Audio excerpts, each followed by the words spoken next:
The Cloaker, an eerie and enigmatic creature found within the realms of Dungeons & Dragons 5th Edition, is a formidable entity that strikes from the shadows. With his sinister appearance and uncanny abilities, the Cloaker embodies the essence of darkness and deception. Like a tattered cloak, this creature possesses a nightmarish visage with a long, toothy maw and multitude of pulsating, leathery wings along its edges. The Cloaker's ability to manipulate shadows grants it a menacing advantage in combat. It can cloak itself in darkness, blending seamlessly with its surroundings, making it nearly invisible to the untrained eye. It can also emit a cacophony of disorienting sounds, creating an unsettling aura of dread that unnerves even the most courageous heroes.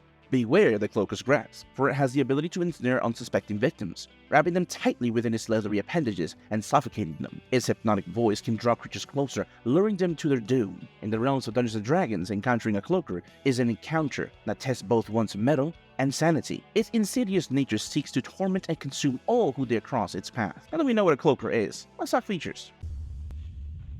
The Cloaker's skill proficiency is stealth, with a decent modifier of a +5. It has a dark vision of 60 feet and it has a perception of 11. We got ourselves a stealthy boy here. Its first feature and its bread and butter is damage transfer. While attached to a creature, the Cloaker takes only half the damage dealt to it. Now for any DMs that are experienced out there, you know that this ability is a fucking goldmine. Attacking this creature now possesses a threat to your allies, forcing them to use an action to attempt to remove it. And if that's not annoying enough, well, its second feature is false appearance. While the Cloaker remains motionless without its underside exposed, it is indistinguishable from a dark leathery cloak. Basically, as Drax once said, I've mastered the ability of standing so incredibly still that I've become invisible to the eye. And afterwards it has this little detriment, which is light sensitive. While in bright light, the Cloaker has disadvantages on attack rolls, and with some perception checks that rely on sight. So just cast a light spell, and you'll be fine. And do it before he grapples you, otherwise you're gonna have a bad time. Speaking of grapple, now we're gonna talk about his combat actions. The Cloaker has multi-attack. The Cloaker makes 2 attacks, one with its bite and one with its tail. Our first contender is his bite attack, a melee weapon attack that deals 10 or 2d6 plus 3 piercing damage, and if the target is large or smaller, the Cloaker attaches itself to it. Essentially, it gives them a hug, kinda like this. Oh, you want a hug? Come here. I'll hug you with my fucking teeth! A bit aggressive, but I think it gets a point across. And to make matters worse, if the Cloaker has advantage against a target, the Cloaker attaches to the target's head. The target is blinded and unable to breathe while the Cloaker is attacked. Jeez, what does it remind you of something? Oh, right, the choking. Now, while attached, the Cloaker can make this attack only against a target and has advantage on the attack roll. The Cloaker can also detach itself by spending 5 feet of movement. A creature including the target can take the action to detach the Cloaker by succeeding on a strength DC 16 check.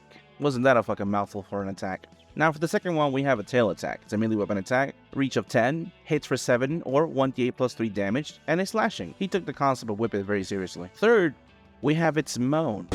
You degenerates expected me to put something else, didn't you? Shame on you. Now getting back to its moan, each creature within 60 feet of the Cloaker that can hear its moan and that it isn't an aberration must succeed on a DC 13 wisdom saving throw or become frightened until the end of the Cloaker's next turn. Yes, be terrified by the pufferfish moan. If a creature is successful, the creature is immune to the Cloaker's moan for the next 24 hours. The pufferfish moan has put the fear of God into thousands of legendary warriors, giving the Cloaker some versatility in his kit. But jokes aside, now we have our last one, which is Phantasm. It should be noted this is a recharge ability after a short or long rest. The Cloaker magically creates 3 illusionary duplicates of itself if it isn't in bright light. The duplicates move with its and it mimic its actions, shifting positions so as to make it impossible to track down which Cloaker is the real one. Which one? But you couldn't tell which one was the real Spider-Man, could you? Now, if the Cloaker is ever in an area of bright light, the duplicate disappears. So again, you use a light spell and you're gonna be fine, or daylight, or work, really. And if you don't have any of those spells and you got caught off guard and you guys are pretty low, then you always have your ultimate technique, which is Joseph Joestar says, well. Now, whenever any creature targets a Cloaker with an attack or harmful spell, while a duplicate remains, that creature rolls randomly to determine whether it hits the Cloaker or one of its duplicates. A creature is unaffected by this magical effect if it can't see or if it relies on senses other than sight. Attacking the duplicate will look kinda like this.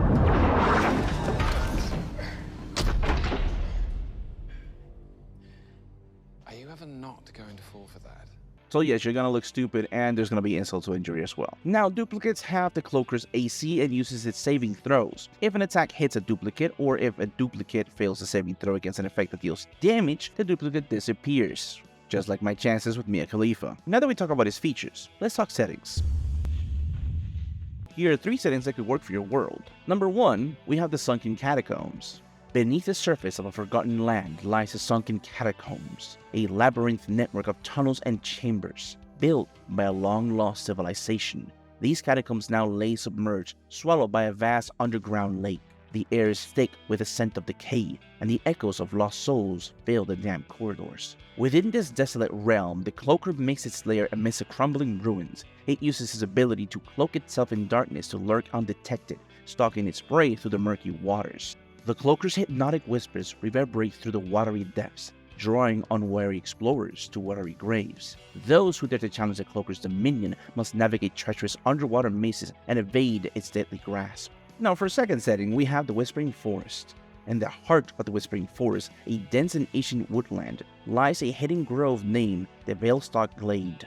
This serene sanctuary was once home to a vibrant elven community, but now its tranquility has been shattered by the arrival of a malevolent Cloaker. The creature's insidious whispers echo through the trees, driving the elves to madness and turning them against one another. Amidst the chaos, a group of adventurers stumble upon the glade, seeking refuge from a storm. Unbeknownst to them, they have walked into the Cloaker's domain. As they struggle to maintain their sanity and resist the creature's mind-altering powers, they must find a way to expose the Cloaker's true nature and break its hold on the forest before it consumes them all. Lastly, we have the City of Illusions. The City of Illusions, a grand metropolis known for its opulent architecture and vibrant festivals, hides a dark secret. Beneath the surface of revelry and merriment, a shadowy underbelly thrives, controlled by an enigmatic Cloaker. This creature of the sea uses its shape-shifting abilities to assume the guise of influential figures within the city, manipulating events from the shadows. The Cloaker's twisted machinations have cast a veil of illusions over the entire city. In this intricate web of lies, nothing is as it seems, and trust becomes a dangerous luxury. The Cloaker's hypnotic whispers infiltrate the minds of unsuspecting citizens, turning them against each other and sowing chaos and paranoia.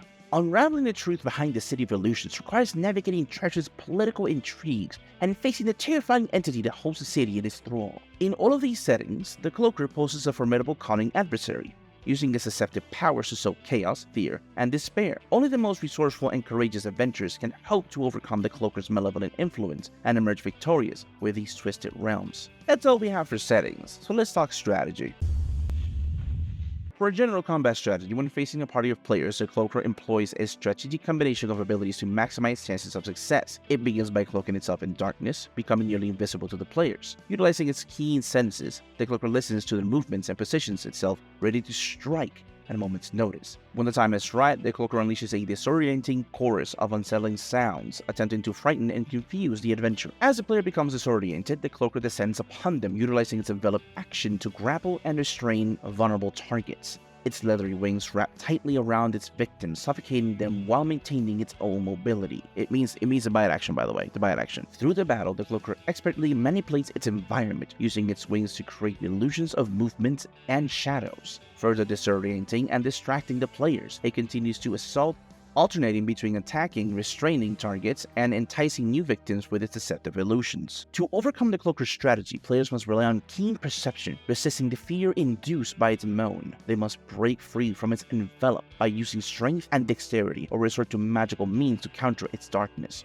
Teamwork, effective communication, and well-timed spells or attacks are crucial in outsmarting and defeating this formidable foe. Now for an interesting combat strategy, I created features for the Cloaker for each one of the mentioned settings. First one is Drowned Echoes. The Cloaker has adapted to its aquatic environment, gaining the ability to emit haunting echoes that reverberate through the water. When submerged, it can emit a piercing scream that disorients its foes. All creatures within a 15-foot radius must make a Constitution saving throw or be stunned and take 4d8 thunder damage. This feature allows the Cloaker to control the flow of the battle, rendering opponents helpless in the depths of the catacombs. For his second feature, we have the Whispering Vortex. The Cloaker can summon a swirling vortex of disembodied whispers within a 20-foot sphere centered on a point it can see, creating a zone of intense auditory hallucination. All creatures within the zone must succeed a wisdom saving throw or be afflicted by the Confusion or Crown of Madness spell, the Cloaker's choice, causing them to act erratically and potentially harm themselves or their allies. The Cloaker can maintain concentration on this ability, allowing it to manipulate the battlefield and exploit the confusion to its advantage. Lastly, we have Illusionary Doppelganger. In the City of Illusions, the Cloaker has honed its ability to manipulate illusions to its advantage. It can create perfect illusionary duplicates of other creatures and itself, confusing and disorienting its foes. The self-duplicate mimics the Cloaker's actions and abilities, including its attacks and special abilities. The Doppelganger is indistinguishable from the real Cloaker, forcing opponents to guess which is a true threat and making it harder for them to effectively target the creature.